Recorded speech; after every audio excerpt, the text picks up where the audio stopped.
amin'ity androany ity ny eritreritra hoe fetiny taranaka disika nifidy amin'ny petera voalohany fa ianareo dia taranaka voafito fansaka-pisolony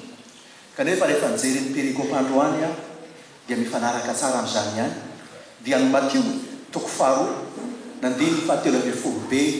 no raisiko tondrana ny toriteny ho amintsika amin'ity androany ity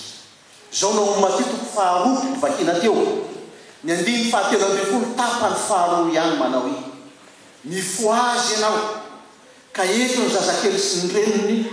dia manosira any Egypta ary nitoerany maraplazako aminao fa Herode efa tady ny zazakely ny vonoany misy resaka ray aman-dreny ao misy resaka zanaka ao anatin'izany teny izany vao tamin'ny alabi isika no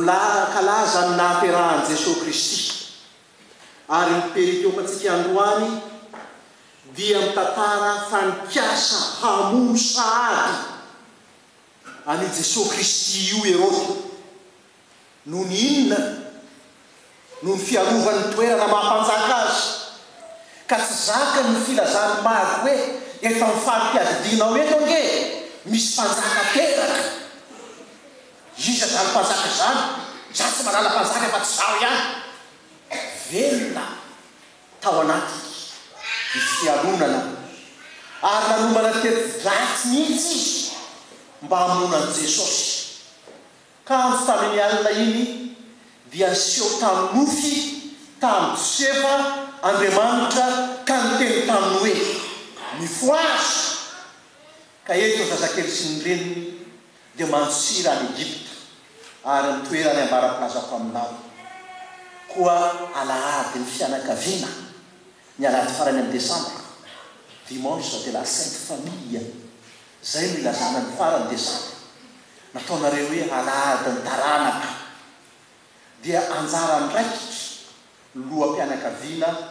eo anatrehan'ny ankohonana zay entiny no hitatsika eto amin'ity perikopa ity endre fiazakazany reto vavy tanora ny lalan'ny Galilea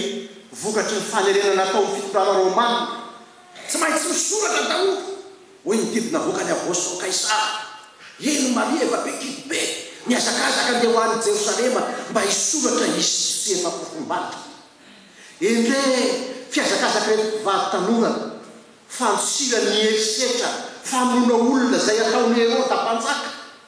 dia mampiseho ny anjara mahatsiravina zakain'ny olona tsy tamin'izany amin'ny Herode zany ihany fa mbola zakain'ny olona manakity androany zakain'ireo mpitsofonenana tapitrisana voaroka hiala amin'ny trano finenany no nifetraketrahany mpitondra no nifetraketrahany miaramila zavatra misy iainan'ny olona izany ary tsy zao anisy fa raha tany Egypta ny zanak'Israely tamin'ny andron'ny Farao dia efa nitraketraka tamin'ny zanak'Israely ange Farao tombo be loatra rehetra zanak'Israely faritao daholo zay zanahy kely rehetra rehetra anankiray ihany lafenina tany ambonin'ny ranonely no tavelo izy io Mosesy io tena Andriamanitra anavitra ny zanak'Israely tahaka zany koa ary tao daholo ny zazarotaona midina ao Betlehem anankiray ihany nampantsiro Andriamanitra ny Egypta dia Jesosy Kristy zay amonjy ny Israely koa hatramin'ny nahaterahan'i Jesosy Kristy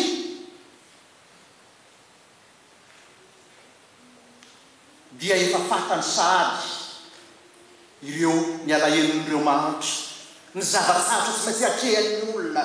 ireo voantsindry azo lena zay niandaniany Jesosy Kristy mandrakariva teraka tamin'ny toerana vonjomaika tsy mbalavo rary akory tahaka ny zazatapitrisany raha zao tontolo zao mba hahafantarantsika ny fianakavian'i Jesosy dia tsy maintsy mahalala ny loza manatambo mampitebiteby ireo mpifindra-monina maso fitsoponenana ary reo niara eran-tany isika